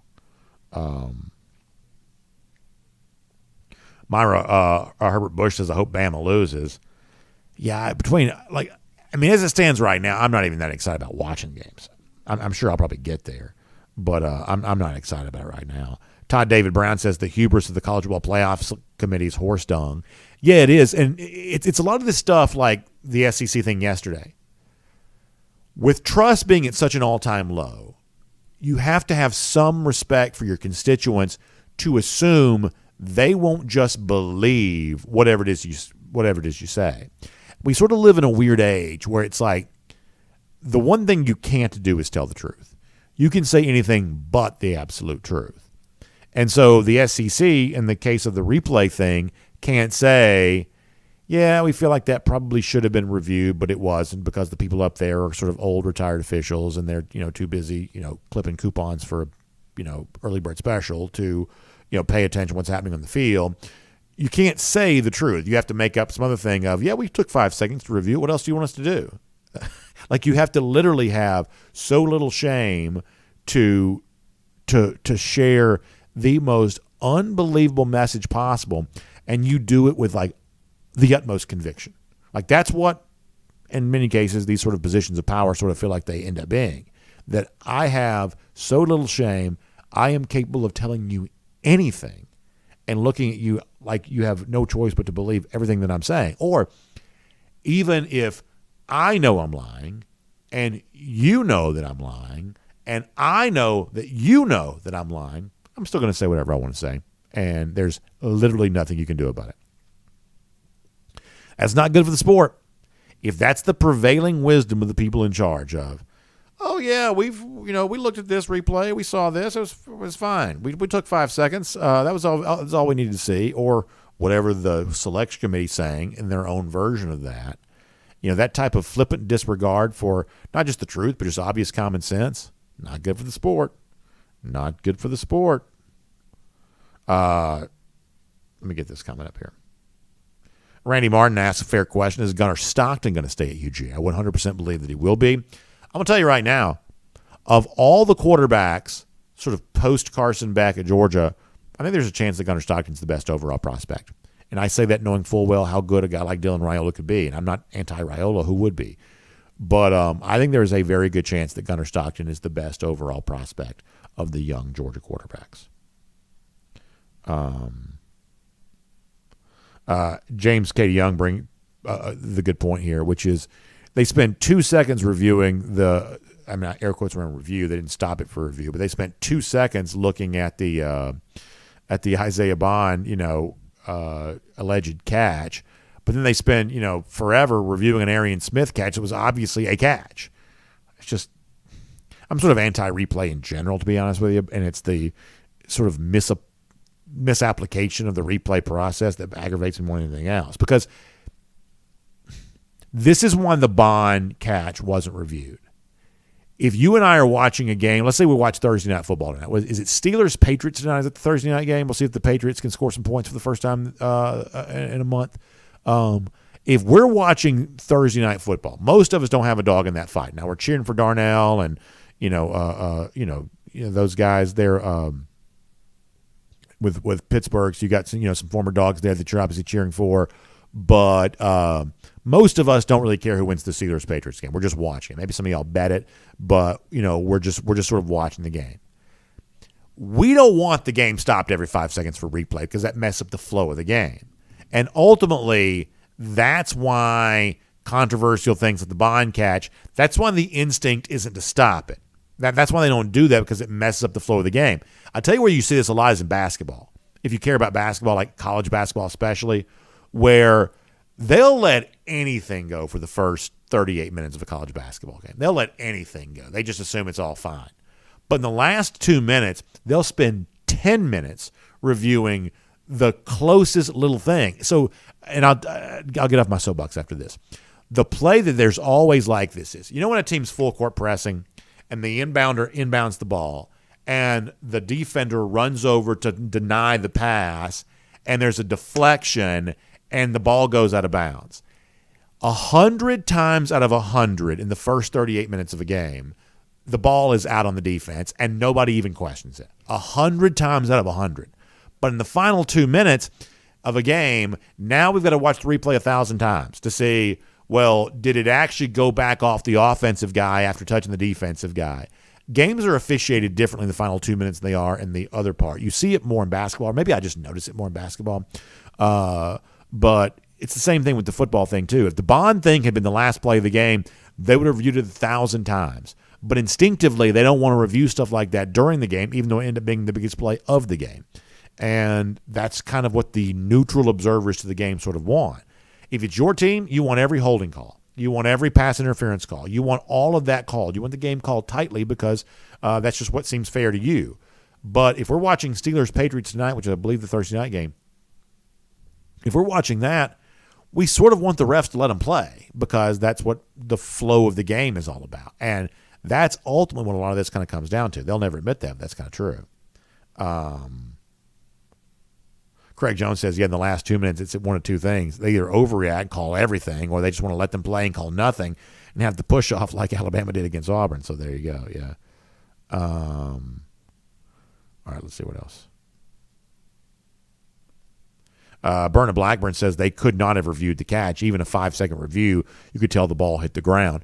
Yeah, Berna, I agree with you that it was at least convincing enough that you needed to slow it down, which is exactly what the league said in the controversy involving Auburn and Ole Miss back in 2020, that they should have slowed it down in slow motion to get a further look at it. They admitted error in 2020, but apparently, according to the Atlanta Journal-Constitution, did not admit error in this particular situation here, which is why, and I don't use this word lightly, it just sort of feels like a lie. Now, I guess, technically speaking, it's not a lie if they truly believe it, but it just sort of feels like a lie because even in like first blush instinct, it sort of feels like something about this doesn't quite seem right. And when you've got Gene Steratore, who's employed by CBS, as the rules official, when he says not only should they stop it and reviewed it, they should have overturned the call, the idea of, in a matter of 5 seconds, we saw everything we needed to see to know this was a good play, a play that should stand, once again, it just becomes, it's not believable. And I know this doesn't make any sense, but I'm sure I'll get, a bunch of, Alabama people, excuse me. Like, I'm not making excuses. I'm actually more angry at the SEC's explanation for the replay than I am at the fact that the SEC didn't replay the call. I truly am someone who believes that, like, if you play blackjack, if you've ever been to Vegas or, Harrah's, one of these places like that, you play blackjack. Look, sometimes you sit next to a guy that's not a very good player, that he hits when he should stand, he stands when he should hit, and that's super irritating because a lot of blackjack players believe that messes up the flow of the cards. But here's the real truth. It actually helps you as much as it hurts you. That, I know it seems like a bad player next to you is going to hurt you, but it actually helps you as much as it hurts you. I feel the same way about bad officiating.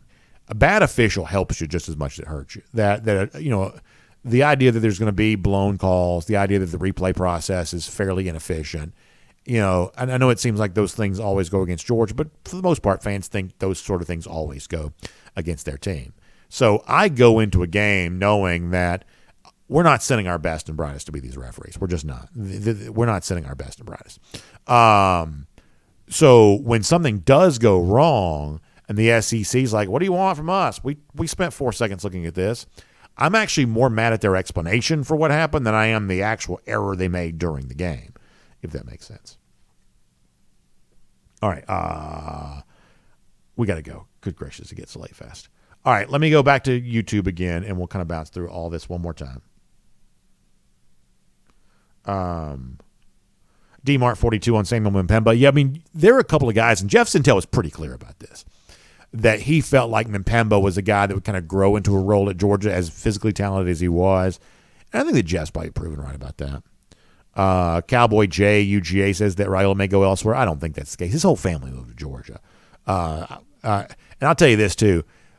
watching Dylan a lot in the stands. Like, Dylan was actually pretty fun to watch this year. He was having a great time in every one of these UGA home games, kind of almost acting like a fan. So Dylan's as happy as can be. Dylan also knows he's going to compete for a job somewhere. That's the way that it's going to be. So I have very little concern about Raiola in his near-term future. Now, 3 years from now, who knows what happens with anybody. But I have very little concern about his near-term future.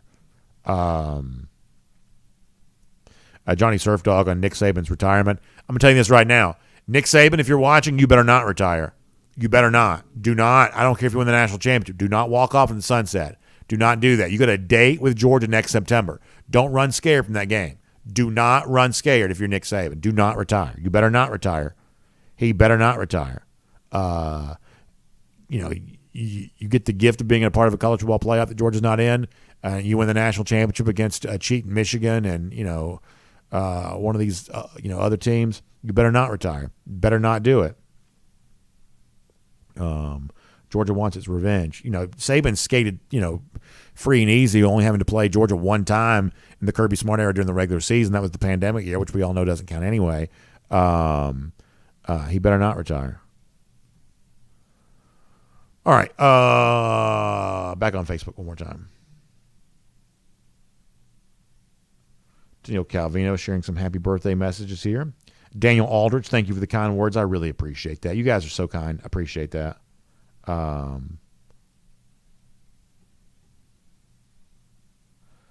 Kathy Weaver Fuel in here checking in and giving some good thoughts. Appreciate that, Kathy.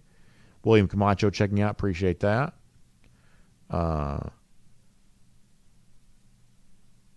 Todd David Brown talking about what we talked about earlier. We said this to begin the show, Todd. It is absolute nonsense that Georgia's first trip to Austin is the same weekend as the Formula One race. Absolute nonsense. And we are not assuming positive intent. We're just not. We are not in the kind of mood to give anybody the benefit of the doubt for anything these days. So did Texas conspire to put this at a weekend that would make it the absolute hardest for Georgia fans to get there so there was no Notre Dame-style takeover of DKR Memorial Stadium? We are not giving anyone the benefit of the doubt on anything ever again. Let's see what else. All right. Oh, Kathy, that's nice to hear. Appreciate that, Kathy. Nice to hear. Mike Mazzell says, because Mike brings up the, I promise we're going to go. He brings up the thing where so Texas put the entire Alabama fan base up in the upper level when they came, because in the SEC there's a rule to prevent that, but Texas violated the spirit of that by putting Alabama up in the top because they weren't in the SEC as of yet, so therefore not beholden to the league's rules. And so Alabama returned the favor. I'm not worried about people in Austin, taking over Georgia Stadium. I'm not. They'll be too busy, spring cotillion or something like that to worry about anything like that. Not the most passionate fan base in college football. Most obnoxious in some respects, but not the most passionate. But if there was a weekend that Georgia could have the game, I'm not even sure what it would be. Certainly not the kind of thing that exists like this. Hotels hard to come by. But I can promise you this. You can do whatever you want to, folks in Texas. There's an invasion on your way. And Texas knows something about being invaded. There's an invasion on your way. And you better believe we're going to be a part of all of that. All right, so good stuff coming up in the future on all that. We're going to get ready to go for right now. Y'all find our friends R.S. Andrews online at rsandrews.com for your air conditioning, heating, plumbing, electric needs. They show up on time. They do the work that's promised, the price that's promised, including getting your air conditioning unit tuned back up to factory fresh specs. You can trust R.S. Andrews on all of that. Plus, if your water heater goes out, in many cases, R.S. Andrews can replace it for you the same day. All those plumbing needs like that, R.S. Andrews just takes great care of you. So find them online at rsandrews.com. We will see you back tomorrow. Friday show for us. It'll be a fun one. We'll talk to you then. DawgNation Daily, presented by Merriweather and Tharp. Have a great day, everybody.